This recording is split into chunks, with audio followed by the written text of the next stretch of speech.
one, action! We're always constantly trying to upgrade and introduce new and exciting props and dressing and art elements to these projects.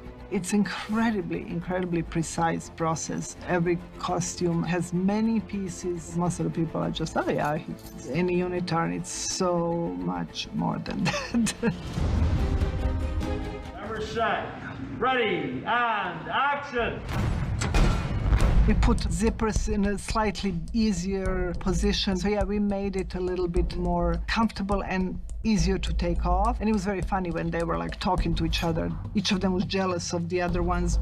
You've got to be in pretty good shape to walk onto set in front of hundreds of people and look good in that suit. And, you know, I take my hat off to both of them. They both trained really hard to get into great shape to get in those suits. I'm no spring chicken anymore. I'm 37, you know? So I worked out a bunch. I love the challenge of it. It was harder as a non-mid-20s person to get into the kind of shape where the spandex isn't gonna show everything up. You are amazing. Thank you, yeah, thanks. Will you say it? No, I kind of needed to hear that. They have skull caps that are molded to their heads, so they are not wearing it just over their bare head. Those are intricate to make it as tight as possible, not to add to any of the volume of the skull necessarily, but keep the shape and the profile. And then we have a special costume when they are supposed to be without the mask. Then it's, as we call it, a turtleneck costume, and then they are in a costume without the hood. All those hoods have a frame for the eyes to literally snap into them, and there are different kinds of eyes.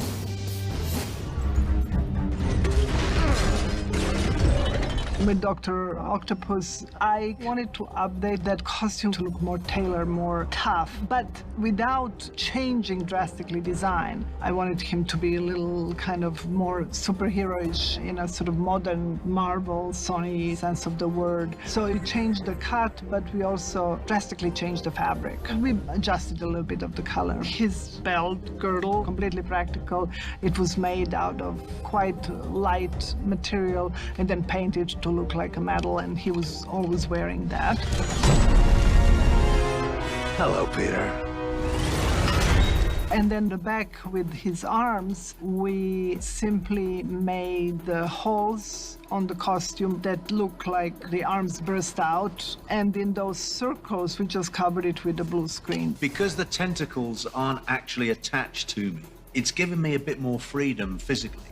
But it means that wherever we're doing, I have to be aware of them because they've got to be put in post. How we handle computer-generated props is that between myself and special effects, we physically make a prop that we feel that the design is locked, and we bring it to set, and after every shot we shoot, we do a lighting reference with the prop so that the computer graphics people understand where the lights were and how it should react on the set, where the reflections are coming from. Green Goblin probably was the biggest departure from the first one, and actually the new design of Green Goblin was done by the visual development department in Marvel. The power suit gets an upgrade and the mask got discarded. So it's a little closer to the comic, the look of the Goblin. And then the costume, in order to look the way it is, it was very special technology. It was first 3D printed, and then it was completely poured in foam. As one piece, it's kind of like he just puts the whole thing on, zip it up. It's just one jumpsuit. I know, it sounds so simple. It's very complicated. In the first series of Spider-Man movies, they wanted something created by new tech. They wanted it scary and they wanted it hard. But in that suit, it's quite limited what you can do as far as physical gesture. Sometimes I was wearing that mask and could barely see out of it. Now it's much freer. Too weak to take it!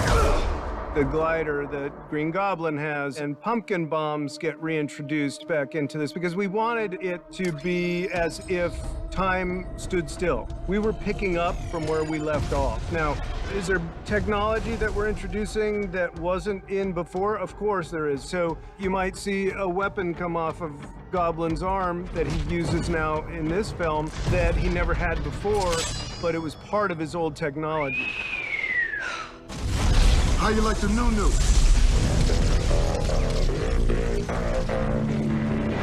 talked about it, and we made a conscious decision not to be blue. He came back as he was, but then he used the arc reactor from the fabricator to enhance his powers and his equipment. And so we had to recreate an entire new costume and equipment that incorporated the arc reactor into his world.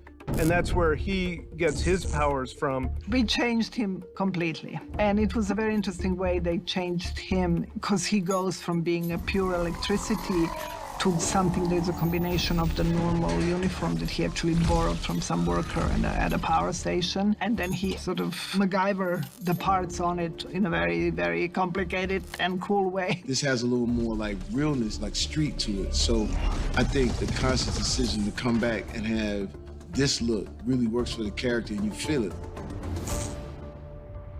The whole thing was to make everything just 2021 cooler. After all these Marvel movies, everybody is kind of spoiled visually. So we kind of had to live up to that, make everybody look cool and be able to move. So if I achieve that, then I'm happy.